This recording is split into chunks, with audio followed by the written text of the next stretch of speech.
Thanks, Shahidi, for the very nice and flattering welcome. And this is my first talk at Cheenta, yes. And hope that everything goes okay. And I live up to the expectation, high hopes that Shahidi has set for me. Okay. So let us get started right away with this presentation without further ado. So let me put it everything into my presentation mode and let us get started. Okay. So, this is a talk that is a combination of mainly physics and electronics, a little bit apart from what you all do at Chinta, which is basically mathematical thinking.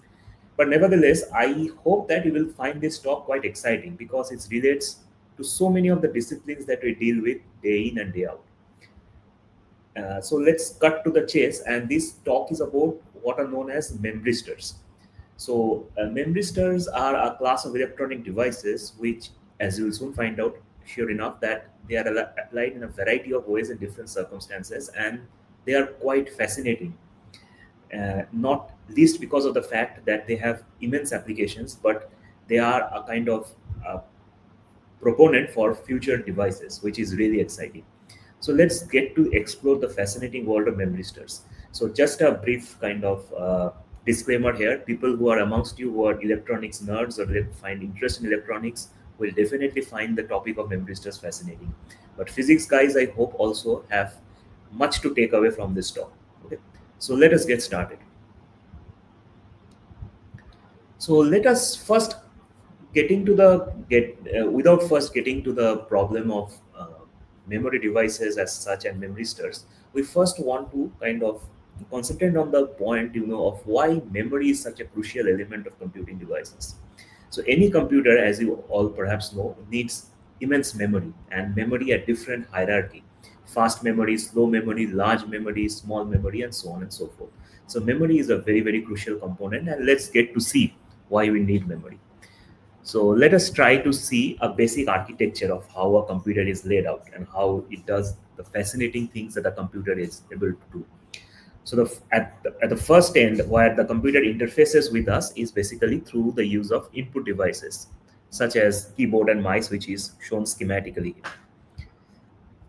And at the other end, and you must be knowing that what computer do is essentially processing information and giving out responses.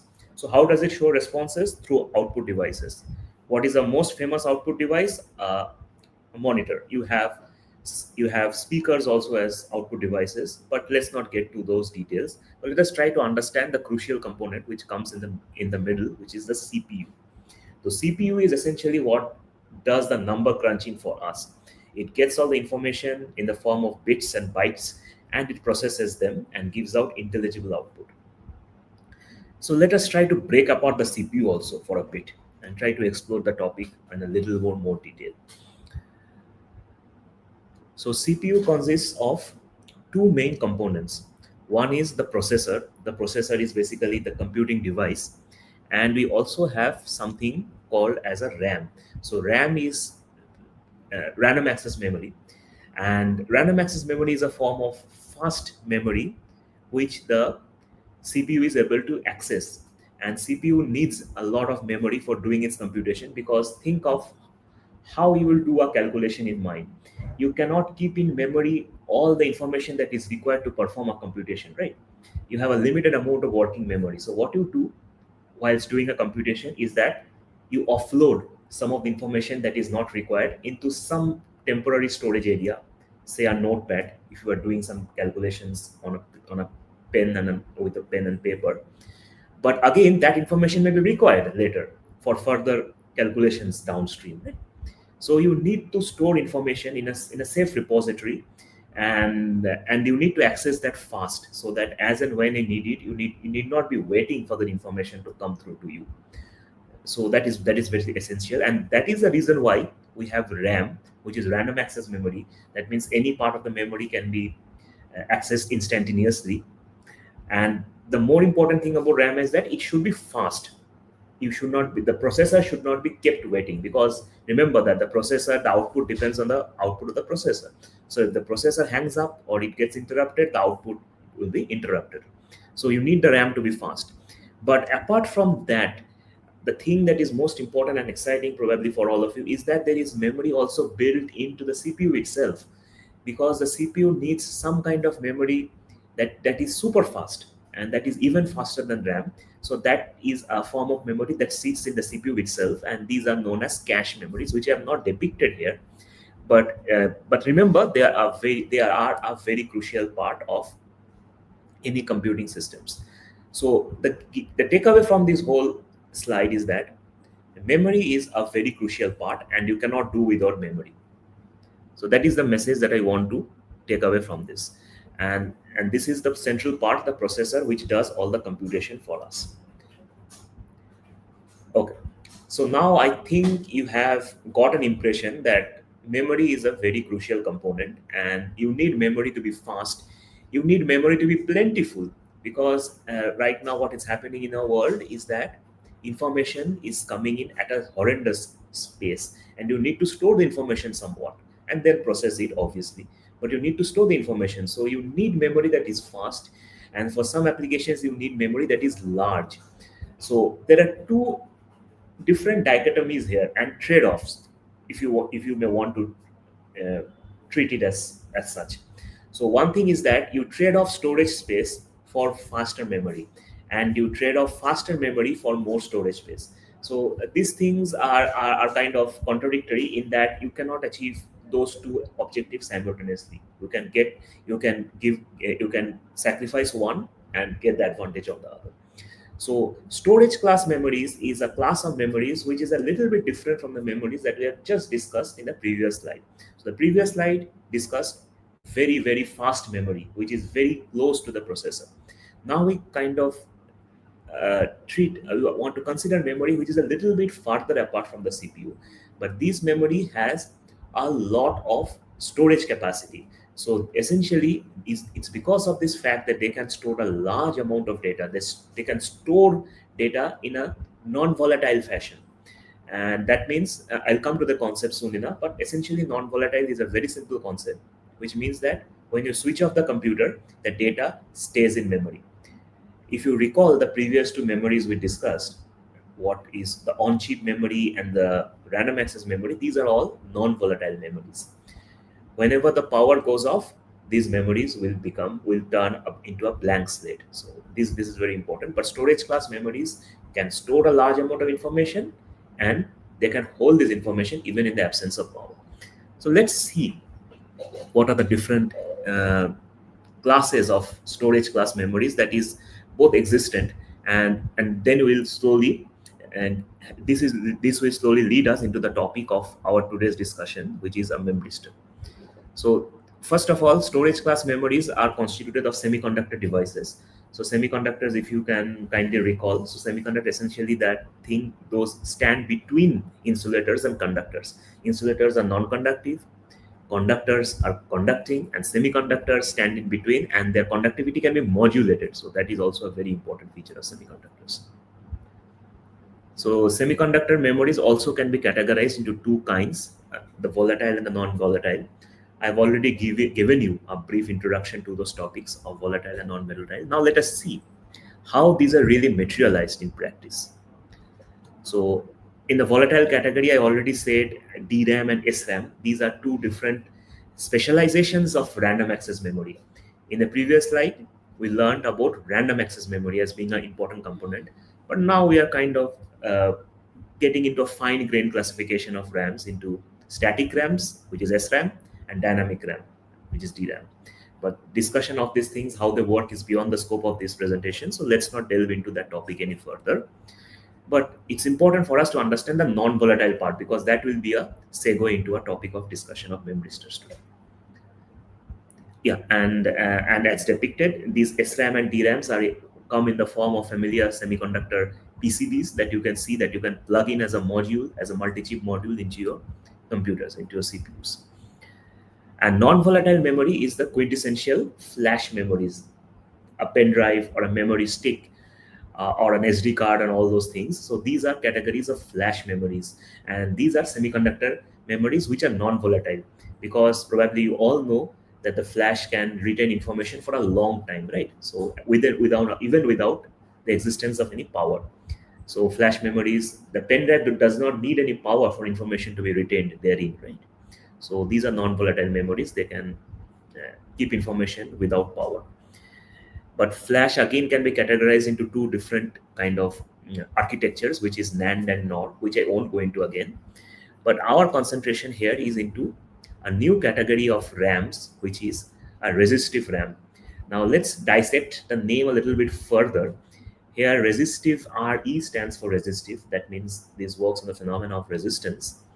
And RAM means it's a random access memory, just like static RAM and dynamic RAM. So random access memory means the information can be located anywhere within that chip or the module, and it can be accessed in a constant amount of time. So no matter where the information is, it can be accessed in a constant amount of time. Okay.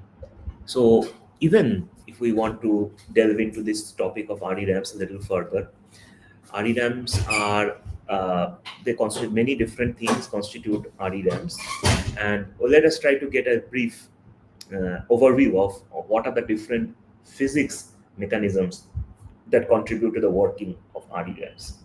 So you can take this as an aside, and it's probably optional. It won't deter you if you do not understand this slide. It won't deter you from understanding the main conceptual thread of this presentation. But nevertheless, for the sake of completeness, let us see this. So ReRAMs can be categorized into something called as electrochemical metallization cells, which depends on some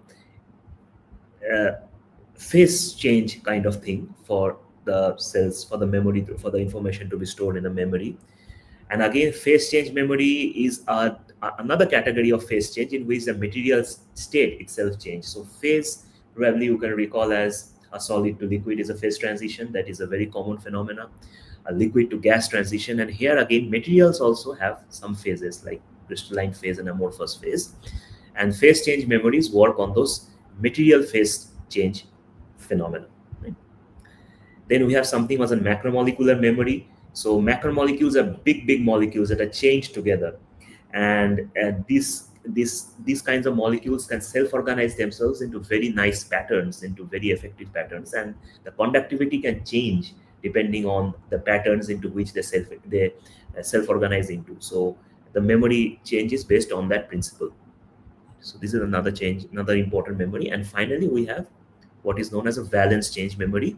And valence is also probably familiar to you. You know that every chemical element has a valence. That means essentially how it will try to share electrons with a neighboring atom when they form larger compounds. So there are materials, I won't go into the details, there are very interesting materials that have a variable valence. And depending on the valence, which can be thermally assisted as well, we have a change in resistance, and this phenomena is exploited in what is known as a valence change memory.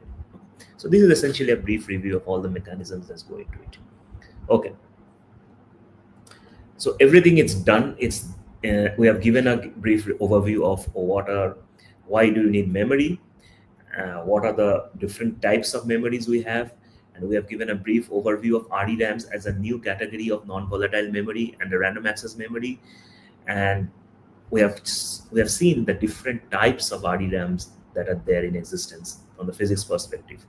Now, all these ReRAMs can be abstracted away into a particular device which is known as a memristor. So this is a kind of circuit element that you can think of as forming the essence of resistive memory, right? So this memristor is this typical circuit element. And let's try to understand from a circuit point of view how the memristor comes into the picture. Right?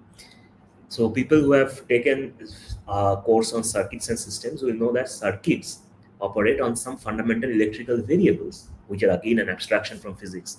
These are the voltage, the current, the charge, and the magnetic flux phi. So these are what are known as the fundamental circuit variables. And these elements are also related, right? So, and let's try to get to the relationship. So phi the magnetic flux linkage is related to V as d phi is equal to V dt. So a differential change in time and multiplied by the voltage will give a differential change in flux. So this is a differential relation. Similarly, this is a more familiar relation. dq is equal to I dt. A current I flowing through a differential amount of time dt results in a charge dq accumulating. So these are the broad overview of some of the relationships between these variables. And now let us see how different circuit elements fit into this picture in the sense that circuit elements modify, manipulate these variables, right? And let's see which circuit element modifies which variable or interacts with which variables. So a resistor, as is the most common circuit element, it operates on voltage and current. So that's why it's in the uh, upper left quadrant of this diagram. And the relationship, the differential relationship is also shown underneath. And similarly, we have something was on the capacitor. So the capacitor relates voltage to charge. So that's why it's in the right top quadrant. Finally, we have an inductor which relates phi to the current I flowing through that inductor. So this is again a fundamental circuit element. And now comes the most crucial element which relates Q to phi. Now, a question may come to your mind, why this memristor was not discovered for a long time? Because people knew that because resistors, capacitors, and inductors were discovered long before, probably say in the 18th century, early 18th century. So these were long known. Then why come we have to discover the memristor at such a later date? It is because the symmetry was not quite explored. That how we have two different circuit variables like Q and phi, and there sits an element which is inviting itself to be discovered that connects these two important circuit elements. So Q and phi, the relationship was undiscovered for a long time, and that is how the missing piece memristor comes into the picture. It relates the circuit variable phi and the Q. It's again a differential relationship. M multiplied by a charge flowing a differential amount of charge dq results in a change in the magnetic flux linkage d phi. And you should note that in all those relationships r, c, and l, these are coming in as important parameters of the equation. And now, sure enough, there is an m as a memristance that comes into this picture, into this relationship. So this is how memristors are coming into a picture. Okay, so let's try to see a typical memristor curve, how it looks. So this is a basic electrical characterization of a memristor. So let us try to apply a voltage, an input voltage to the memristor. So that's why we are tracing on the left hand side the voltage as a function of time. And let's see how the characteristics of the memristor changes. So by the characteristics of a memristor, we mean how the current through the memristor is responding to the voltage, right, applied across it. So that is an essential signature of any circuit element. So let us first try to ramp down the voltage into the negative side. So the memristor, we should mention that we start with the memristor in an off state. A memristor can have two different states, the off state and the on state. And we'll try to see how the transition of the memristor is characterized. Right? So now the memristor is in off state, and as we ramp down, the memristor switches to the on state, right? And this is again the characteristics of the on state of the memristor. So the green line shows the on state. So there is a little typo here. It should be the off state to the on state. Yeah. All right. Thank you so much, Dr. Datta, for this wonderful and insightful section. Your journey from engineering and applied physics to data science and finally to teaching truly reminds us that learning never stops and passion always finds it a way. So I'm sure everyone watching today has been inspired by your thoughts on research, curiosity, and the joy of teaching. It's always a pleasure to hear from someone who bridges the worlds of science, technology, and education so beautifully. To all our viewers, thank you for joining us live today. We will back soon with another live session. Until then, keep learning, keep exploring. Thank you so much, everyone. Have a great evening ahead.